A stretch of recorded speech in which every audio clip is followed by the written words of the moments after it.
Hello guys, সবাইকে জানাই শুভ নববর্ষে প্রীতি শুভেচ্ছা, ভালোবাসা, অভিনন্দন। সবাই সুস্থ থাকুন, ভালো থাকুন, এটাই কামনা করি ভগবানের কাছে। তাই আজকে বিকেলে অফিস ছুটি হওয়ার পর চলে এসেছিলাম জগন্নাথ মন্দিরে। জগন্নাথ মন্দিরে ঢুকে জগন্নাথ দেবকে আগে ভালো করে দর্শন করলাম। দর্শন করার পর জগন্নাথ দেবের কাছে ভালো করে আশীর্বাদ নিলাম, যাতে এবছর তার সবার যাতে ভালো কাটে, সুস্থভাবে থাকতে পারে সবাই। যাই হোক, তারপর সবাই মিলে বললো আজকে বাইরে খাওয়া দাওয়া করে, তাই জন্য চলে আসলাম আমাদের সামনাসামনি পাজিদা ধাবা। এটি রয়েছে চৌরুমি থেকে ঝাড়গ্রাম যাওয়ার রুট NH6। চৌরুমি থেকে আপনারা যদি রেশমির দিকে আসেন তাহলে এটি ডান দিকে পড়বে। যাই হোক, এই ধাবাটি খুব সুন্দর একটা অ্যাম্বিয়েন্স একটা ধাবা।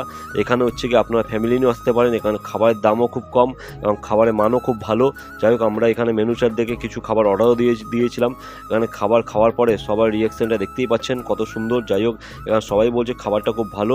যাই হোক, আমরা এখন সবাই মিলে খাওয়া দাওয়া করি।